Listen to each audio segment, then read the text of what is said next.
Bienvenue dans ce nouveau numéro de Fontaine, l'édition citoyenne. La musique à l'honneur cette semaine à Fontaine. Nous sommes allés à la rencontre des 4 finalistes du Trampo, le tremplin musical conjoint de la MJC et de la Source qui promet une belle édition. Et puis direction la Salette Monvigne où l'ensemble d'accordéons de Fontaine fêtait dignement ses 35 ans d'existence, en musique bien entendu. Enfin, nous ferons le tour des prochains temps forts à Fontaine dans l'agenda.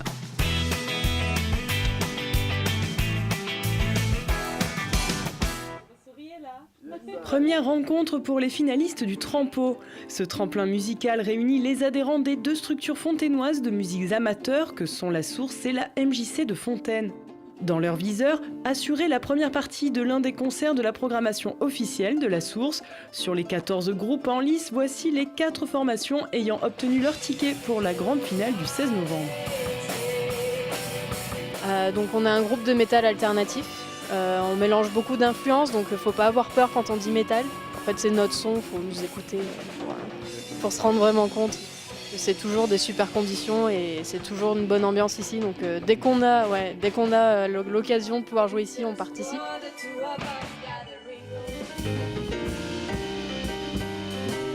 Je représente le groupe Black Snail.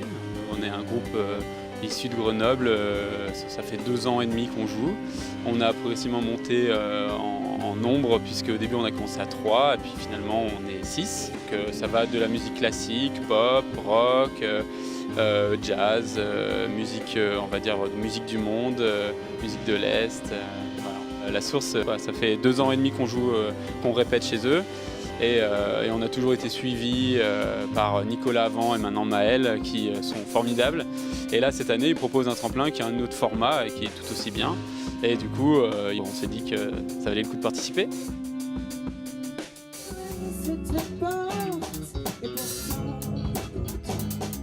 Bonjour tout le monde, Tchapak c'est une formation grenobloise de rock français. Et petite particularité, Tchapak en fait met en musique des peintures qui sont réalisées pendant le live avec Vincent, donc, qui est un peintre marseillais qui a également composé les textes de nos chansons. Le Trampo, c'est une manière pour nous de partager aussi nos publics, parce qu'on est 4 groupes très différents et je pense que ça peut être intéressant justement qu'on puisse découvrir aussi la musique de l'autre.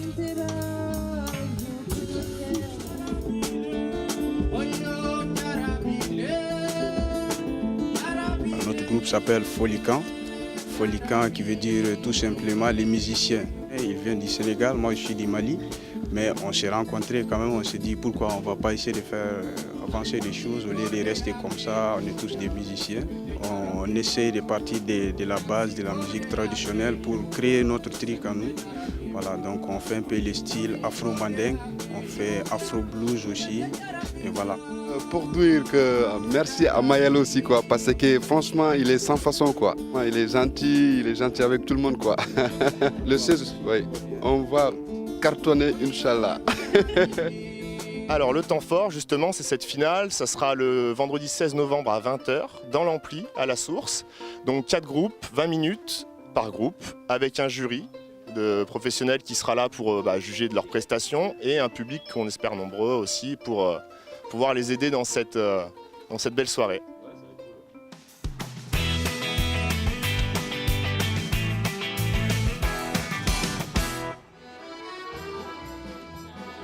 En ce premier week-end de novembre, l'ensemble d'accordéons de Fontaine investissait la Salette Monvigne le temps de fêter dignement ses 35 ans d'existence. Ce soir-là, ils ouvrent le bal avec 4 morceaux aux influences variées, hommage à Johnny, Bella Ciao revisité ou encore les grands classiques de nos aînés. L'ensemble d'accordéons a été créé en 1983 par Monsieur Ravinetti et Madame Grimaldi. Donc Monsieur Ravinetti était le président et Monique Grimaldi en fait en était le chef d'orchestre. Puis petit à petit, les élèves ont grandi, enfin la classe a grandi et ils ont décidé de créer un orchestre. Et puis de 83 à maintenant, ça ne s'est pas arrêté. C'est pour ça qu'on est là aujourd'hui et demain pour fêter les 35 ans de l'association. L'orchestre en fait va de la tranche de 25 ans jusqu'à 75 ans. Le mélange des générations est vraiment important et on est vraiment un orchestre où la convivialité est vraiment présente de tous les jours. Alors je pratique depuis 2001, donc ça fait 17 ans. Et la raison pour laquelle je suis arrivée vers l'accordéon, c'est parce que ma fille, à l'époque, qui avait 9 ans, a commencé l'accordéon. Et donc tous les vendredis soirs, je l'amenais à l'orchestre. J'étais au fond de la salle en train de corriger mes copies. Et je me suis dit, j'aimerais bien être dans l'orchestre moi aussi. Donc j'ai attaqué les cours d'accordéon en septembre 2001. Qu'est-ce qui vous plaît dans l'accordéon ? Qu'est-ce qui est particulier à cet instrument ? D'abord, c'est un instrument très difficile à jouer, surtout quand on commence à un certain âge. Pour des jeunes, évidemment, c'est pas la même chose. J'aime bien le répertoire. Je pense que plus qu'autre chose, c'est l'ambiance de l'association, c'est connaître d'autres personnes, partager. Le bal musette, c'est un grand classique de la vie française.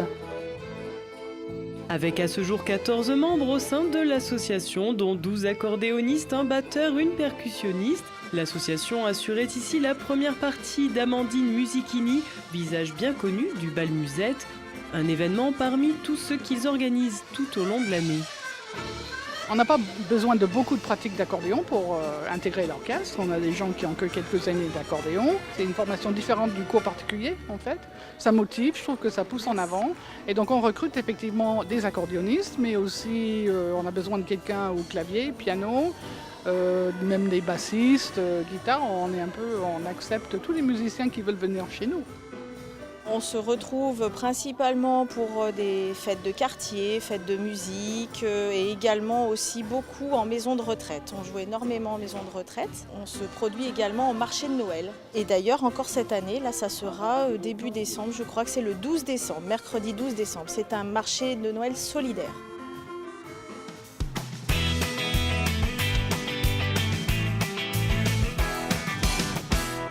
À ses cheveux blancs, comme à sa toile l'araignée. Vendredi 9 novembre à 19h30, La Source propose le concert Chansons d'écrivain. Kaléidoscope sensible et musical, ce spectacle met en scène l'auteur-compositeur-interprète Alain Klinger et la comédienne-chanteuse Hélène Grattet.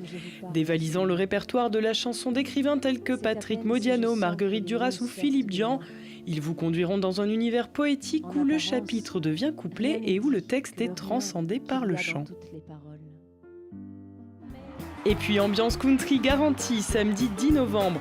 Le Fountains Country accueille le groupe Back West qui vous fera danser au son des guitares et des bottes qui claquent sur le parquet. Rendez-vous dès 20h à la salle Edmondville pour cette soirée 100% USA. Il y a 100 ans que s'achevait la Grande Guerre. À Fontaine, ville signataire du texte de l'Organisation mondiale des mers pour la paix, le travail de mémoire est au cœur de l'engagement. Dimanche 11 novembre dès 10h, lecture de textes, fresques, dépôt de gerbes ou encore chorale d'enfants fontainois animeront le parvis de l'hôtel de ville. Tous les habitants sont conviés à venir commémorer l'armistice du 11 novembre 1918.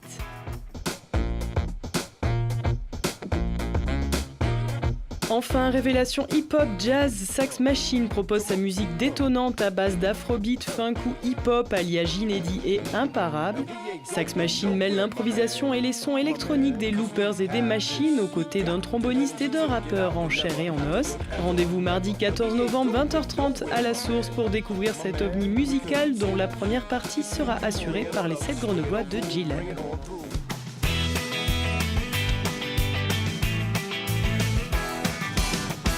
Et on se quitte avec la photo de la semaine. Le service jeunesse de la ville a permis à une dizaine de jeunes de réaliser un graphe commémoratif en hommage aux victimes de la Première Guerre mondiale. Il sera dévoilé ce dimanche 11 novembre sur le parvis de l'hôtel de ville. À la semaine prochaine.